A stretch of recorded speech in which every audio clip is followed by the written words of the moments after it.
So, ayan guys, welcome again to my YouTube channel. Ngayon naman, gagawa tayo ng masarap na merienda. So, gagawa tayo ng malambot, cheesy na kutsinta. So, ayan guys, mag-start na tayo. Haluin muna natin yung mga dry ingredients. So, meron tayong, maglalagay lang tayo guys ng isang cup. Ano to, all-purpose flour. Yan. Isang cup din to guys. Okay. Then, maglalagay din tayo ng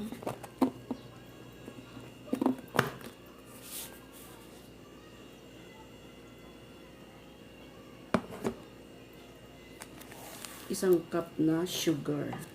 So, yung sugar ko guys is brown. Para ano, para brown yung ano tawag talaga, kutsinta. So, maglalagay tayo ng 1/4 to guys. Mahigit lang isang mahigit lang isang cup. Yan. Then, hahaluin muna natin.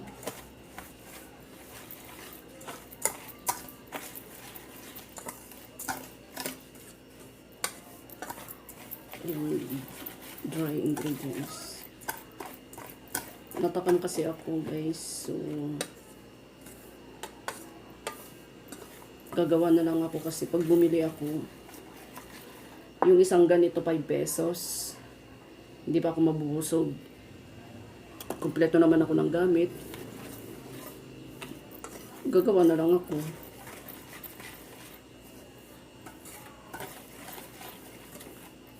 Kasi hindi naman to masisira. Pwede naman natin nilagay sa rep, or kahit hindi natin nilagay sa rep, hindi naman masisira to. Para pag gusto kong kumain, kakain lang, 'di ba? Kumbaga, alam mo pa na yung ginawa mo, kakainin mo, malinis talaga. Kasi syempre ikaw yung gumawa, 'di ba? At the same time, hindi lang ikaw ang makakakain. Makakakain din yung mga kasama mo sa bahay. Ayan guys, pag nahalo na, lalagay na natin yon water. So, mayroon tayong 3 cups of water. Yan. Ito napakadaling gawin.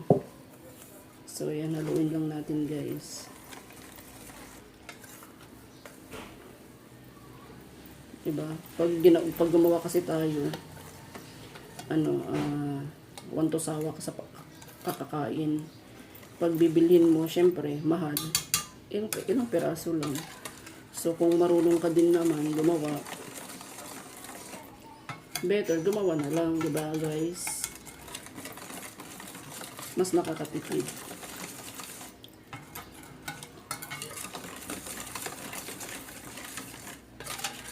So, dahil wala akong aswete guys, kaya brown yung ginamit ko. Pero kung mas gusto nyo pang dark, try natin maglagay ng ng orange na Hindi ko lang kung ano yun. Ang gulo, no? Yung cheese.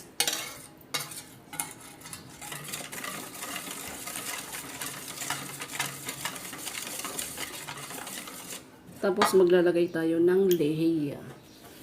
Ito yung guys yung pangpakunat sa ating kutsinta. So kung gusto mong makunat talaga, 2 gantong ilagay mo. Pero kung yung tama lang, okay na guys yung isa lang. Okay.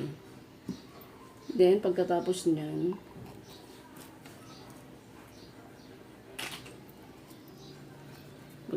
maglalagay din tayo ng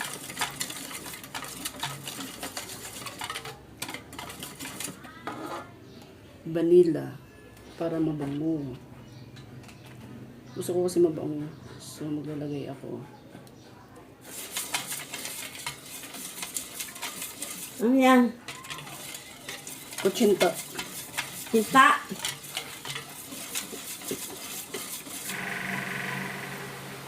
So, ayan, sasaray na natin.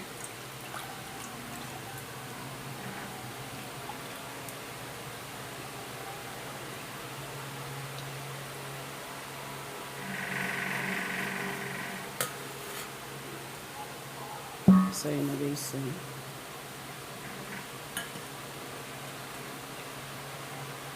Tanggalin natin yan para makinis yung ating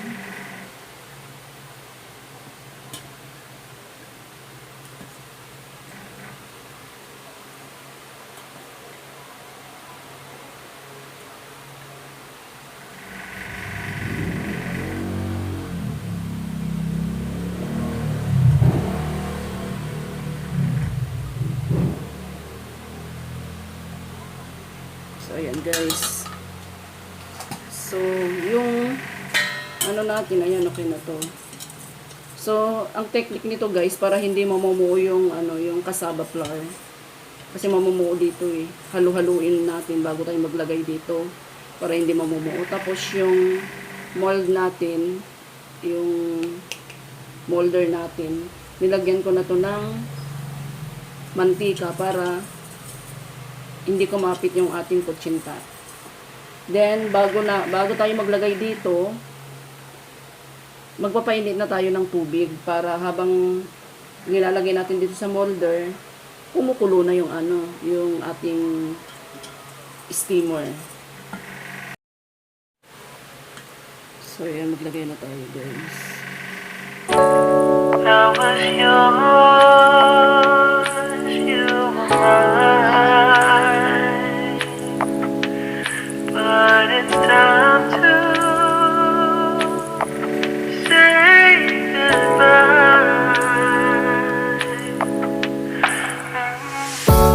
Didn't know that the honeymoon's just a phase. Now I understand, I learned it firsthand with you. Thought it would last forever. Oh, you should have loved me better. Should have loved me better, 'cause we might still be together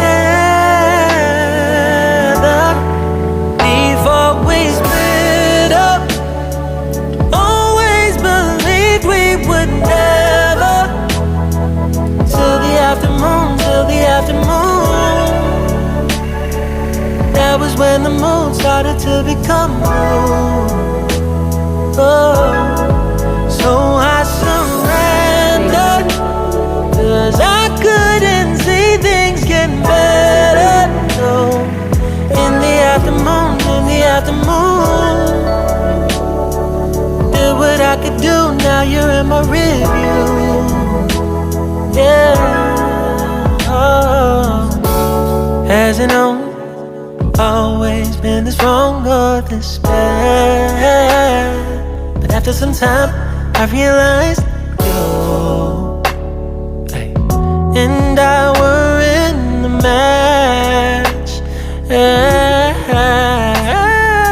You should have loved me better. Should have loved me better, 'cause we might still be together before we split up. Always believed we would never, till the afternoon, till the afternoon. That was when the moon started to become blue. Oh, so I surrendered, 'cause I couldn't see things getting better. No, in the afternoon, in the afternoon, in the afternoon, in the afternoon, did what I could do, now you're in my review. Yeah, ooh, no turning back, so no, it wasn't all. Now it's time to say goodbye, say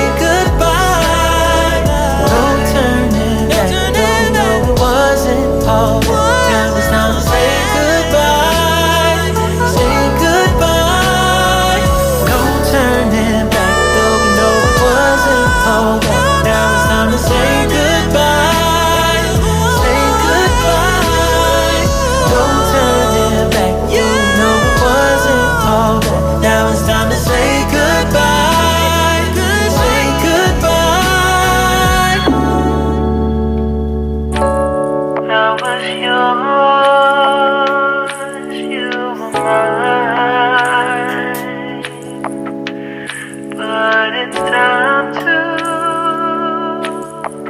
say goodbye. Didn't know that the honeymoon's just a phase. Now I understand, I learned it firsthand with you. Thought it would last forever. You should have loved me better. Should have loved me better. 'Cause we might still be together before. So, check na natin.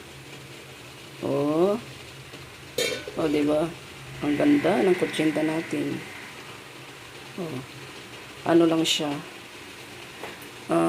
Masyado siyang brown kasi yung ginamit natin. Tapos naglagay pa ako ng naglagay pa ako ng orange. So, ayan, mas lalo siyang nag-dark. So, check na natin itong nasa ano. Diba? Oh, ganda guys, oh. Ganito kasi gusto ng anak ko eh. Yung ma-dark. So, yun okay na to guys. Patayin na natin. Okay. Ang ganda oh. Lalagyan na natin ng cheese. So, ito na guys. Yung aking kutsinta. Diba? Kung ayaw nyo naman ng masyadong dark, huwag kayong gumamit ng brown sugar. Yung dark, gumamit lang kayo ng wash. Ayan, sa akin, yung anak ko kasi gusto niya yung ma-dark. Diba guys, cheese. Gusto ko kasi maraming cheese. Ayan, thank you so much guys for watching my YouTube channel. And huwag kayong magsawang mag-support sa aking vlog. Thank you. Thank you. God bless po. Bye.